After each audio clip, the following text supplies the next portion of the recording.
Hey there, Jacket fans, and welcome in on this glorious day to week number 2 of the Yellow Jacket Football Show on the Jacket Buzz Network here at Alvin High School. We get to cover your favorite team, the Alvin Yellow Jackets, as we recap game number 2 against the Clements Rangers. I'm John Barrett, and to my left, my main man, Carl Spunky Gurgis. Carl, 63-14. What a game. It was, and 64 players, I think, played. And that's the good thing about non-district games. Coaches get players ready for district. That's when it really counts. And I think Coach Wilcox and the entire staff played everybody. Everybody got to touch the ball, got in on action, and that was really good. Junior Ian Tribble had a great game, took charge of the offense throughout the evening, 9 of 12 passing, 218 yards, 3 touchdowns. Had a passing rating off the chart of 156. James Smith, another solid performance for this young man. When he hasn't, didn't start during the season because of Lobato, but he really has done a great job. 45 points is what the Jackets put up on the Rangers last year, 63 points this year. As I was looking at it, we had 2 quarterbacks who touched the ball, 7 receivers and running backs combined also touched the ball throughout the game. So it was certainly an overall team performance, and that's not to mention, and we'll talk later about the defense. Well, the defense had a superb game as well. They did. Sure, we had a pick 6 by Caldwell, but I think if you look at the stats, Clements rushed the ball 29 times. They had a net rushing yards of 1. I don't think I can ever recall any football game, Pee-wee to pros, where you had 1 net yard rushing.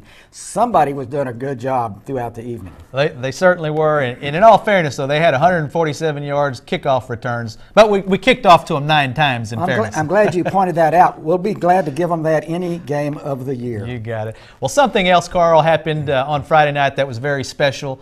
That special moment came whenever the press box was dedicated to Mr. Roy Lee Powell. That was a fantastic viewing, or if you will, and showing of the Alvin ISD group. And of course, the media level was dedicated to Bill Lewis. So what do you think about that? I think that's great. Bill does a super job. He's been the voice of the Yellow Jackets and Manville for years and years, and does a splendid job. If you don't go to the ball game, take a listen to Bill when he's broadcasting on the Yellow Jacket or Manville Network. But real nice opportunity to dedicate to 2 very, very deserving people. Yep, I agree. Take a listen to Bill when you can. But for now, let's turn to Caden Kaiser as he gives us a follow-up story. The dedication to the Memorial Stadium press box last Friday on September 22nd was to commemorate Roy Lee Powell, a World War II and Korean War veteran, and part of the first marching band at AHS, and Bill Lewis, the lead communications professor at ACC, and does the radio broadcast for all home games at Memorial Stadium. Mr. Powell and Mr. Lewis couldn't express their gratitude enough towards Alvin ISD for this tremendous gift. The words won't come to me. It's beyond my realm of imagination that this could be done in my name. Never thought that was going to be part of it, so I was overwhelmed when they told me. I'm incredibly honored by it. Really didn't think anything like that would ever happen, but I'm honored.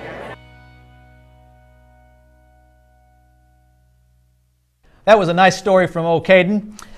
Well, when we return, we will welcome in Coach Robert Wilcox to break down the game against the Clements Rangers, 63-14. Wow. I'll take it anytime.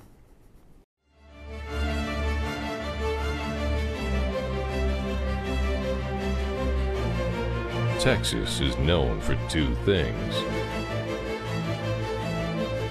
football and barbecue. At Joe's Barbecue in Alvin, we support high school football.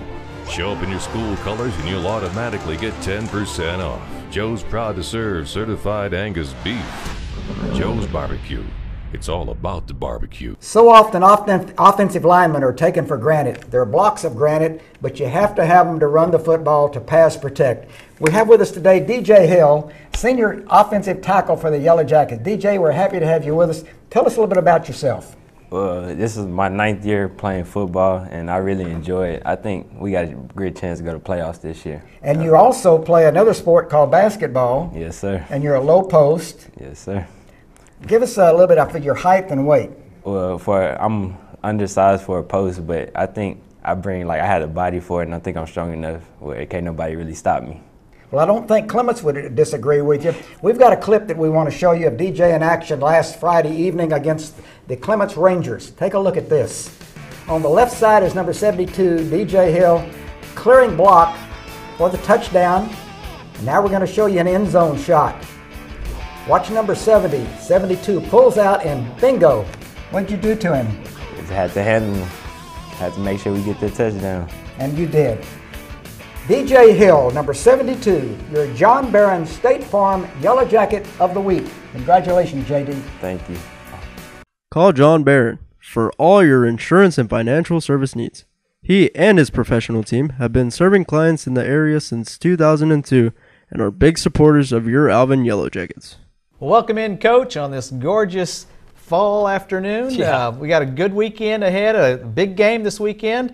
But before we go there, you had a game against Clements this past weekend, and you got the win. You mentioned last week that you match up well with Clements, and I certainly agree wholeheartedly with that statement. Give us some thoughts. Our kids really played well.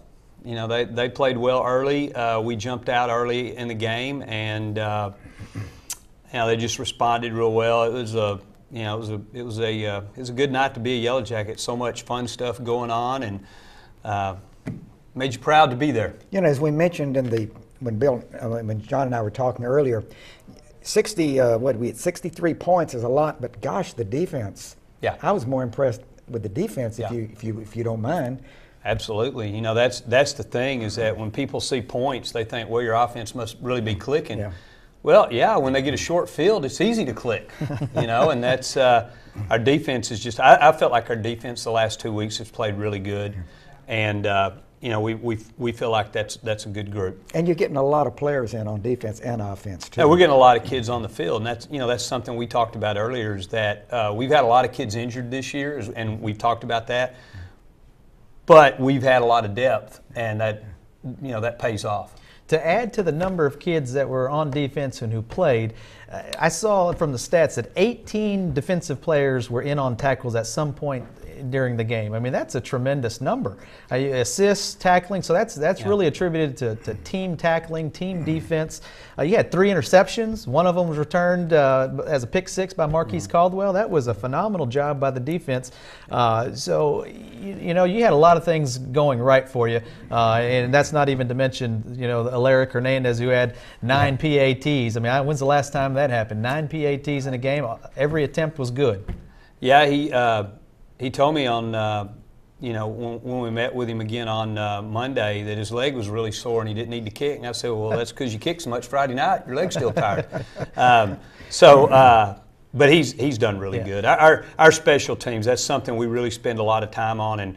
And when you play against really good people, your special teams usually decides the outcome of the game. Yeah. And so we do spend a lot of time on it, and on not just the extra point, but the extra point block, the punt block. I mean, we spend a lot of time on those things. You know, one special teams group that I was glad not to see out there on the field was the punt team. They only punted. You guys only punted one time in that game. And I was really upset we had to do that. Gotcha. Well, hey, without further ado, let's get moving forward and dive into some plays from last week's game. Absolutely. This is actually the second drive of the game, right after we had that punt that I didn't like doing. And we've been working on this for a while. Noah's a really, really fast guy, and we wanted to get the ball to him on the edge. And, you can't draw it up any better than that. Great blocking. Great blocking. I mean, really great blocking. Dalton Meyer on the block, and I believe that was... That's Smith, James. Okay, yeah, Smitty. Okay, that's James Smith. All right, there you go. It was a really good play. Good deal. Like I said, you draw it up like that, and when it works, you feel really smart. You know, we could cover 9 plays for 9 touchdowns, but we're going to move on to our next clip, which is a defensive clip of the game. Well, right here, again, you guys talked about our defense, and you can see we put pressure on the quarterback. We got people where they're supposed to be. Our secondary did a great job of knowing where routes were going to be run, and they were right there on top of it. That's just Barlow. And he got the pick, but then they waved the pick off and didn't give it to him, and I hate that. But, it's still a great play. A lot of orange shirts around the play, too. Yeah, I mean, you don't see one guy standing out there by himself. Well, let's move on to our next defensive clip and play of the game. Again, another defensive play. They're trying to run a screen. We sniff out the screen, and then Cowan goes in and just makes Garrett makes just a great play.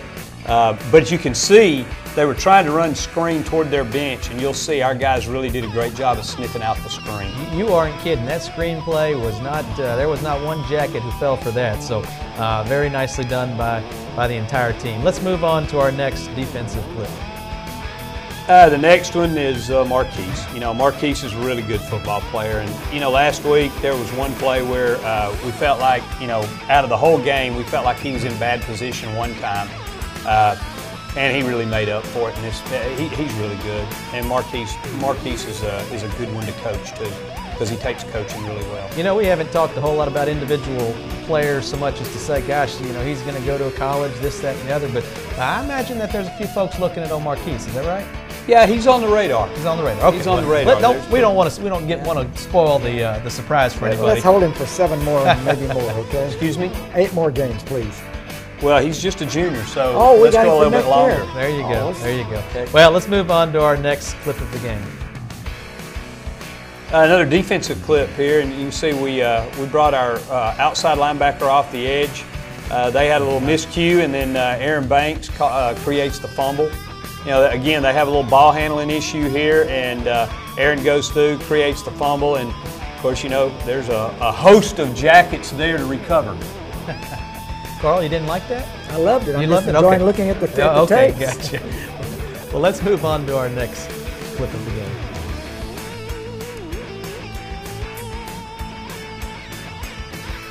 Again, look at the pressure we put on the quarterback. Look at the number of orange shirts around the football, and Damian Vera comes down with it. Damian's a really good athlete, and this year in 7-on-7, I think in one tournament he had like 6 interceptions in the tournament. He's a ball hawk. He'll find the football. Got good footwork too. Yeah. So what do you think about that juking and jiving right there in the middle of the field? Did you just want Darren to? I was actually on the sideline yelling, "Just fall down!" Just fall down. Just fall down. But man, those guys don't get the ball in their hands very often. They have a hard time doing that. So you don't have a juking and jiving coach? Is that what you're telling me? Well, we got one, but he wasn't working that night. I see. Yeah, he took the night off. Oh gosh. Well, let's move on to an offensive play as we move ahead. Well, this is I believe this is the second drive of the game, and is Smith. There's James Smitty. He's going wide. But the other thing you see is just look at the great blocks. It starts up front. Look at a DJ turn back on the guy. First thing it hits the ground is the back of his head. I mean, just does a great job. But then if you look at Schiller's block setting the edge, and then the 2 receivers. It's funny, but you say Noah Powell, and you say Dalton. And you say Dietrich, you say those names a lot. Those guys do a great job of blocking. I couldn't agree more. Why don't we move on to another touchdown as we move forward in the next clip. We're running a little swing pass, and wow. I really can't say anything. You just watch it. Just watch it. It's just a wow. Athleticism. That's my comment. Wow. Athleticism. I suppose the track coaches are high got their eye hurdler, on Jaron because of that hurdling little feat there. So about 5 tacklers he eludes. So what a great play. That's a highlight. That is a wow. Well, let's move on to our next clip of the game. This is probably one of the hardest hits you're going to see. Someone got hurt. Marquise comes in, and again, we don't play it really well on the edge, and they have a running lane, but Marquise closes in a hurry. The only thing is Marquise knocked the wind out of himself, and I told him it doesn't count when he does that. He can't knock the wind out of himself. But wow, what a hit! If you're on the field when you see that, it is really, really a special hit. Well, that was 11 yards that Clements Ranger running back probably didn't want to get. At least not the end. He got of it the hard way, I can tell you hard that. way. Well, let's move on to our next clip of the game. How many times did you run this swing pass? Well, this is actually a screen. Screen? Yeah, we knew they were going to blitz. We kind of had a pretty good plan on downs that they like to blitz on, and So we just ran a little blitz, and you can see we get blocker out in front. He makes one miss, and again, I'm going to say this name, Noah Powell right there. You know, I mean, our receivers have just done a fantastic job blocking. They buy into it. They understand it. And Jaron does the rest himself. Again, you know, Ian Tribble just does a great job here, invites them in, dubs it just like you're supposed to. You know, that's the way the play's designed. Very nicely done. Let's move on to our next clip of the game, and we've got a lefty behind the line of scrimmage, and look at that pass. Well, you know, here's what we did. We went into what we call our turbo package, which basically is we're trying to snap the ball and go as fast as we can because we were running a 2-minute offense. And we didn't have much time left in the half, and we had a timeout, and we basically designed it's a normal play we run. We just made a couple little changes on it, and Robert was able to get deep. Robert Garcia was able to get deep, and Ian threw it about as far, I think, as Ian can throw it. 50, 55? 58 yards in the air. 58 yards. Carl, that sounds about Yeah, I could, but I was right-handed. I right-handed, but I threw right. It was pretty, though, isn't it? Yeah. Let's move on to our next clip. And this is Schiller again. You know, we talked last week about running backs and what we have to do. But Jaron is such an explosive athlete. We try to get the ball to him as many different ways as we can. Out of the backfield as a receiver. He's a return guy. Nobody's kicked to him yet this year. You know, he had a couple last year return for touchdowns. He's so right here, he's in the backfield, and you know, you see the results. You know, here's the thing. Our offensive line, we've had to piece together because it seems like each week we got somebody else hurt. I'm hoping we're going to be healthy finally this week. But those guys just make huge running lanes for our kids to run through. That makes it's an easy job for a running back whenever he's got a highway to run through. Absolutely, couldn't agree more. It starts up there at the line. Well, that concludes our clips of the game. Coach, this was quite a performance by the entire team, and so congratulations on that. And to your staff as well for coming up with a great game plan. I know we talk about the players, and you know you're here talking with us, but tell us about what your staff puts in and how they get this team ready to play like they do. Now, you know, there's an old coach's saying, and I believe it, and that is any coach can win with talent, and any coach can lose with talent, but no coach can win with no talent. It starts with the kids to me. You know, you have to have some talent. You know, you have to have some kids that can play, and then you have to have kids that buy into what you're selling. You know, that buy into what we tell them to do. And we talk to our kids all the time about being the best coach team on the field. And so, you know, our kids are doing a good job listening to what our coaches are telling them and game planning. You know, we probably spend about 6 or 7 hours every Saturday, and then probably Sunday about another 8 to 10 hours game planning.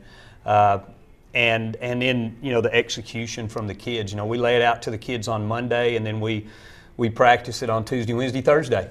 And it doesn't always pan out exactly the way you want it, but, you know, our assistant coaches spend just a lot of time game planning. And then again, through the miraculous internet, our kids get to watch a lot of film too, so it's so much further advanced than it used to be back in the old days when Carl was watching the 16mm. Black and white too. Black and white. Yeah.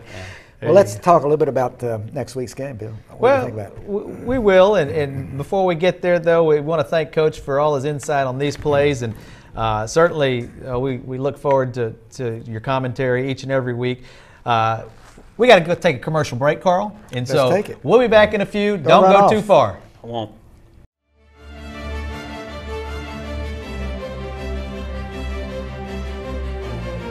Texas is known for two things: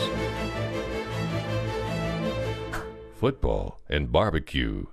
At Joe's Barbecue in Alvin, we support high school football. Show up in your school colors and you'll automatically get 10% off. Joe's proud to serve certified Angus beef. Joe's Barbecue. It's all about the barbecue. Call John Barrett for all your insurance and financial service needs. He and his professional team have been serving clients in the area since 2002 and are big supporters of your Alvin Yellow Jackets. Our Joe's Barbecue Play of the Week. Jaron Schiller with a 33-yard screen pass to pay dirt.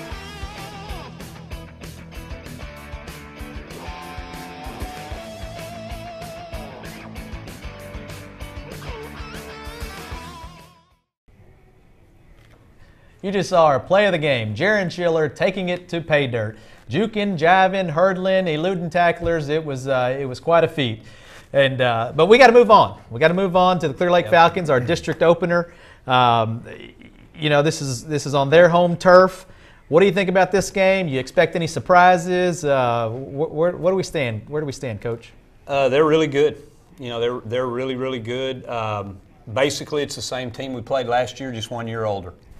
And you know, we last year we just really feel like you know, they just whipped us, and we had every opportunity in the world to win the game, but we shot ourselves in the foot over and over and over again, and you know, again they whipped us. So we, you know, we've probably said that a few times in practice this week, and they got a really big, strong quarterback. They got a couple of receivers. Defensively, they've got one of the best defensive linemen that we've seen in a while. So they're big, is what you're saying. Well, they're big and athletic. You know, they're big and athletic. Yeah, like you say, last year we had the game wrapped up, and then there was that untimely interception right at the end. Mm-hmm. And it really affected, I think, you know, how we ended up obviously in district, as it turned out. You win that first district game, you've got a little momentum going.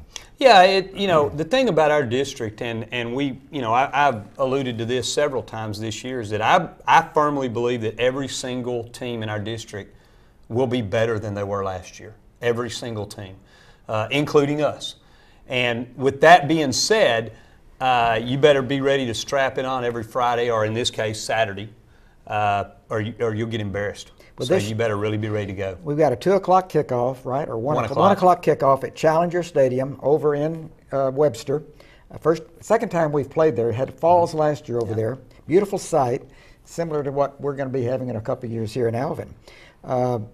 Overall, though, how about your injury report too? Well, you know, without telling any deep secrets. Well, I mean, we've been beat up all year, you know, and that doesn't change. We're still beat up, but you know, again, we've got some kids that are stepping into roles and doing a good job, and so you know, you can't come. I mean, nobody cares. You know, nobody cares when the game starts if you got a guy injured. They just want to know how we're going to play. And so we don't use that as excuses. We just, you know, we put the best 11 we have out there at a time and see what happens. Well, be sure you guys go out and support on Saturday the district home opener. As always, we thank Coach for being here. You guys did a wonderful job. Carl, even yourself, you did a good job. So tune in next week as we recap the game against the Clear Lake Falcons and as we preview the next game against the Clear Springs Chargers. For Carl Gurgis, I'm John Barron. It's a great day to be a Jacket.